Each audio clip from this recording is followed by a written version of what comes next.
everyone, it's time for the next instalment of The Fantastic Wizard in My Shed, written by Simon Farnaby, illustrated by Claire Powell and read with the kind permission of Hodder Publishers. And last time, Jerobo finally made it to the 21st century. Merdyn is too famous for his own good. Rose is off to the talent show with the singing spell. I think we just need to get started. Are you ready? Chapter 31, The Tricks Mix. Lazy Ladies was a TV talk show where a panel of laid-back women talked to guests about anything and everything, usually touching on something they wished to promote.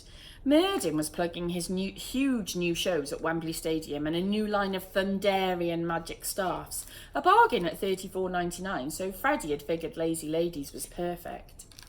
At the same time, Rose was standing backstage in the school assembly hall getting ready for her performance for the Mountford's Got Talented People Heat.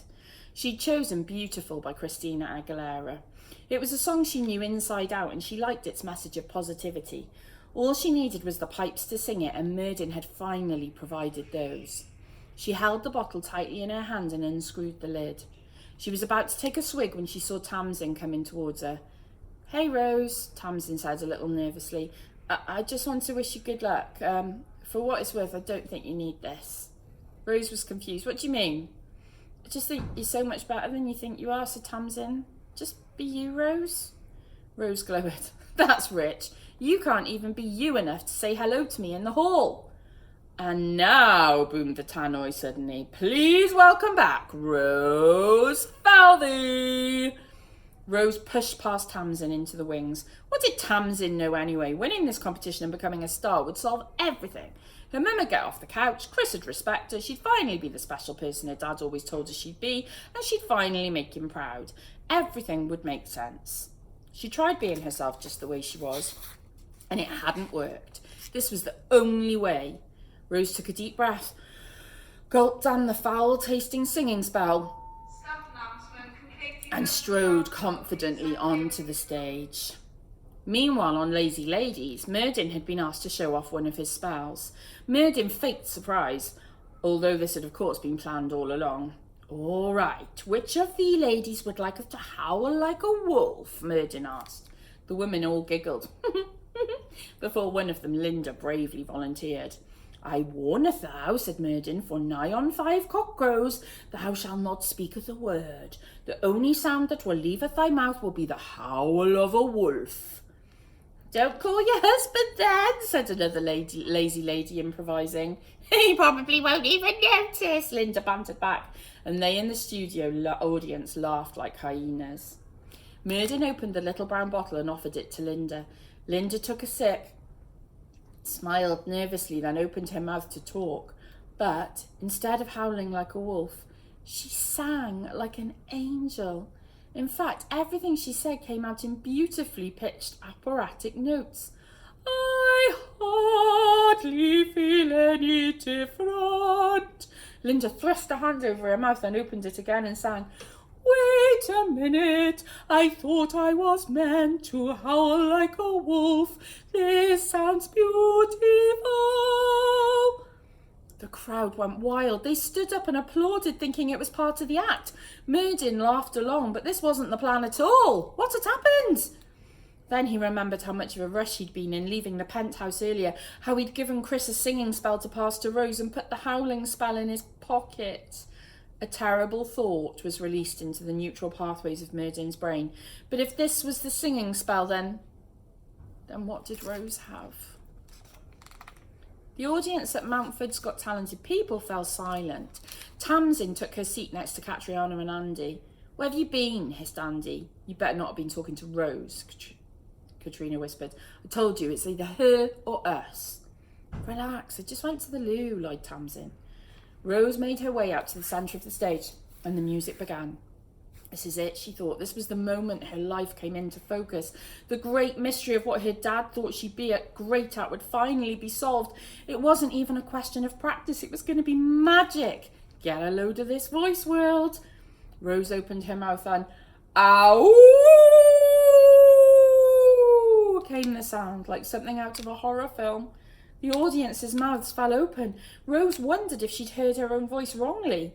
That didn't sound like good singing. It sounded like a howling wolf. She tried again. "You're beautiful."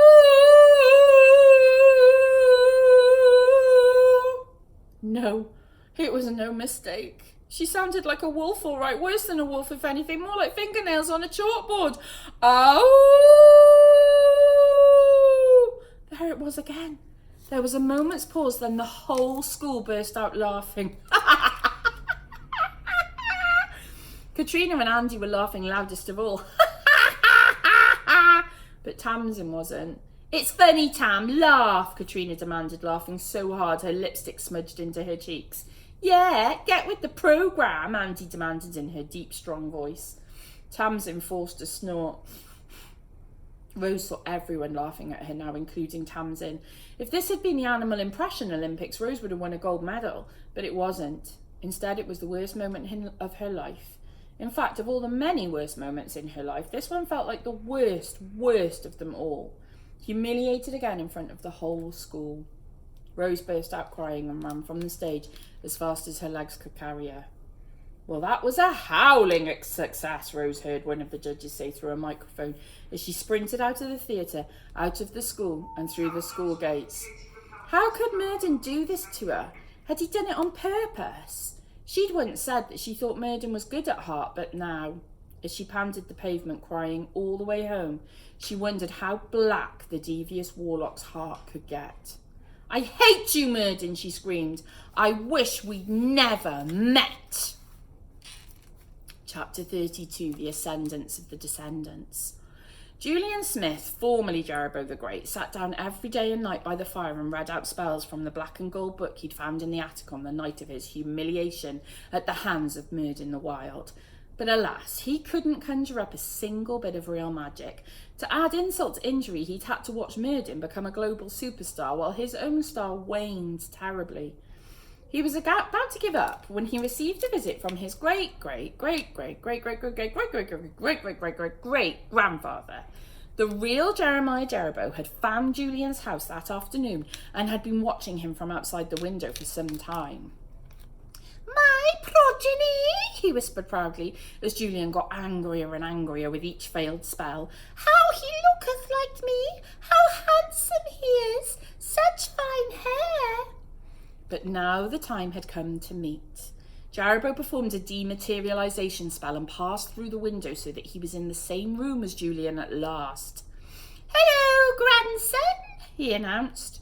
Julian leaped off the sofa, grabbed a poker from the fireplace and shook it at the hooded intruder. Who the heck are you? What do you want? I don't have any money. Who are you? My child, said Jeroboam softly. My offspring. 'Tis I. Who? Said Julian. Why, thy great-great-great-great-great-great-great-great-great-great-great-great-great-great-great-great-great-grandfather. Jeroboam stepped into the light and pulled his hood down. Julian could scarcely believe his eyes. Wow, he said, you look just like me. So handsome, such fine hair. Of course I looketh like thee, enthused Jeroboam, or should I say, thou looketh like me. I am thy ancestor from long ago, travelled forward in time to visit thee. Thou art my progeny. Okay, so nice to meet you, great-great-great-great blah-blah grandfather, said Julian slowly, unsure how to take the news. He remembered something. How long are you going to stay, actually, because I'll have to ask my wife Carol, and we're decorating the spare room, so you'll have to sleep on the couch. Young Jeroboam, Jeremiah boomed slightly angrily. Actually, my name's Julian, Julian corrected him. Julian, boomed Jeroboam, less slightly and more actually angrily. I'm not sure thou art completely grasping the enormity of what has happened here. Sit down. Jeroboam then explained the situation to his great times 36 grandson as speedily as he could. He told him how he had travelled through the rivers of time to destroy Merdyn, then how he was going to go back to the Dark Ages and claim the throne for the family name. He decided not to tell Julian about killing the king and imprisoning his wife, just in case he wasn't into that sort of thing. When Jeroboam had finished, Julian paced up and down in front of the fire, pinching the bridge of his nose. Okay, he said, I'm into this plan, really into it. Finish Merdyn, blah, blah, blah. I mean, I hate him. But after it's done, you go back, become king or whatever, while Muggins here's still left with no career and no money. What I'm saying is, what's in it for me, for great etc. Grandad? Jeroboam looked at Julian with tears in his eyes. Ah, Julian, he said proudly, thou art truly a Jeroboam. Don't thou understandeth? If I become kingeth in the past, then thou shalt likely become king in the future. Now. Yeah, said Julian, but being king isn't what it used to be. The Prime Minister runs the country now. Jarabo rolled his eyes. Wow, his progeny was annoying. I shall teach thou how to use thy spell book. How about that? Then thou can rule over this Prime Minister too, and anyone else thou wanteth to. Thou shalt be king of this pathetic world without magic, thou, my child. Now we're talking, that would be cool. Julian was excited to become a magician so powerful that he ruled not just the country, but the world. Wouldn't that be something? Wouldn't that teach those fools at the Royal Shakespeare Company a thing or two? He could take over the whole blooming theatre and play all the parts himself. But first, said Jarabo, getting down to business, we must deal with Merdyn the Wild. He is the only one who can stop us, but it won't be easy. He will not just rolleth over and giveth in to us. We need to be cunning. Trappeth him somehow. Merdyn playeth the heart of stone, but really he is a sentimental fool. Tell me, has he struck up any kinships while here? Who does he care for? If we can get to them, we can make Merdyn do whatever we desireth. A smile started to play across Julian's thin lips. There is someone he cares for, actually. She was there that night at the theatre. A little girl with fuzzy hair and glasses. A little girl with fizzy hair and gases? Repeated Jarabo, mishearing, but still liking the sound of this. Julian nodded. Yeah, a little pointless sort of girl. And her name was... He scratched his head and pulled his nose.